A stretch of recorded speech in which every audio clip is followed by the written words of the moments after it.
I still remember the way she laughed. Not the kind of laugh that's playful or teasing. It was sharp, dismissive, the kind that makes your chest tighten because you know deep down someone just told you exactly how little they believe in you. We were sitting in a dimly lit apartment, 2 years into a relationship that, back then, I thought was heading somewhere. I had just finished talking about my plan, how I wanted to leave my job at the warehouse and build something of my own, a marketing firm, or maybe a creative agency. I had ideas, I had ambition, and she had a smirk. Really? She said, raising her brows. You want to run a company? Babe, you're sweet, but you're not exactly CEO material. You can barely manage your own time. I laughed too, but it wasn't real. Not even close. That night was when something in me quietly began to shift. I didn't say anything then, I just stored the moment in the back of my mind like a scar that hadn't healed yet. The truth is, I loved her more than I should have.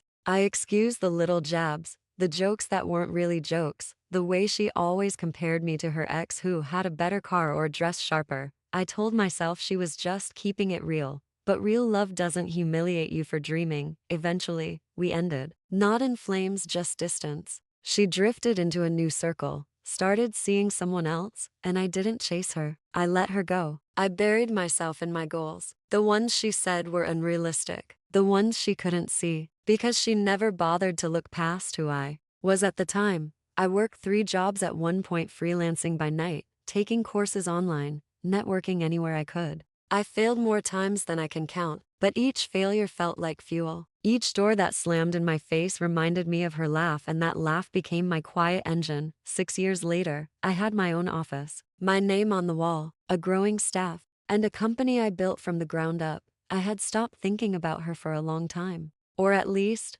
I thought I had, until this morning. I walked into the conference room for final interviews for our newest account manager. One of our clients was expanding fast and needed someone sharp, reliable, detail-oriented, polished. My team had narrowed it down to 3 candidates, and when I stepped in, there she was, sitting at the far end of the table, resume in hand, back straight, lips tight. She didn't recognize me at first, but when I sat down at the head of the table and greeted everyone with "Good morning," her eyes locked with mine. And that flicker, that exact second of realization, was one I'll never forget. I smiled, politely, professionally, and then I opened her file. "Let's begin," I said calmly. "Miss Avery, tell me about a time you had to work with someone who doubted your ability to succeed." Her smile faltered, just slightly, but I noticed that confident, effortless charm she wore like perfume. It slipped the moment she realized I remembered. "Wow," she said, trying to recover. "You've done well for yourself."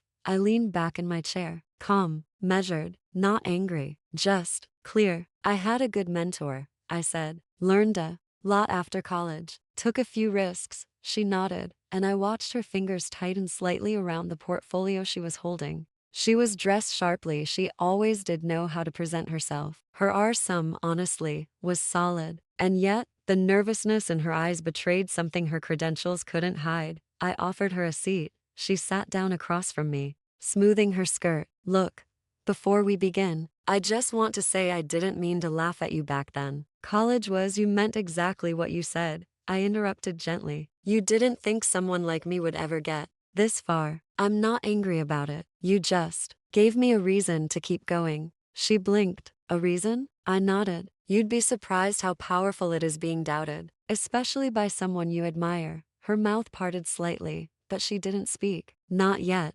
I glanced down at her. "Some. You've had a few agency roles, short stints. Left the last one 2 months ago." She cleared her throat. "It was a toxic environment, lots of turnover."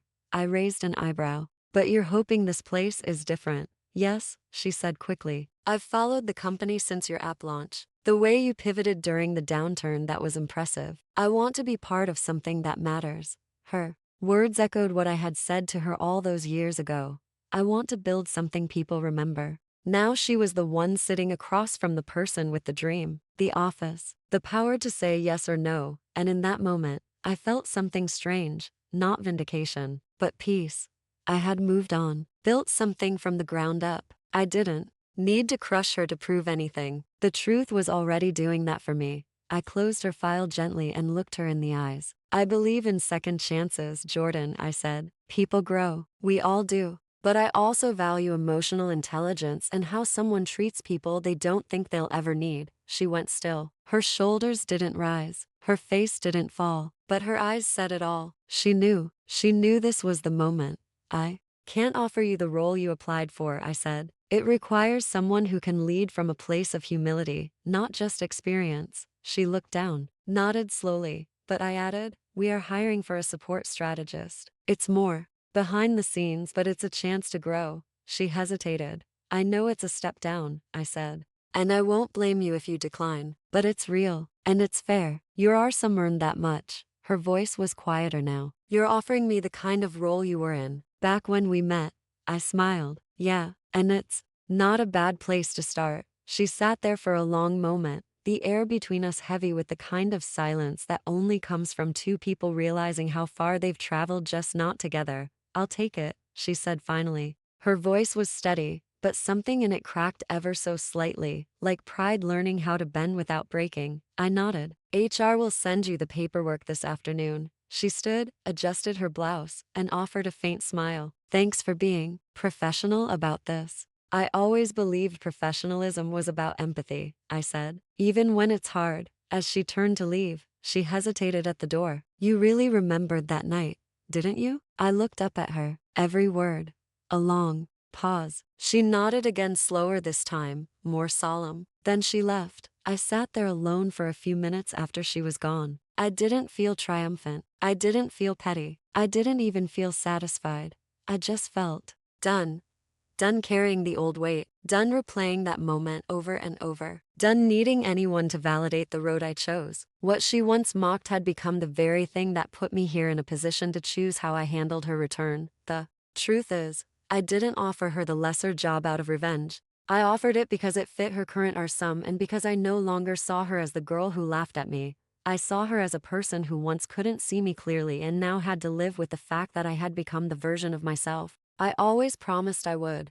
I walked back to my office and looked out the glass window at the city. I had built a team, a company, a reputation, but more importantly, I had built a self that no longer needed to prove anything to anyone.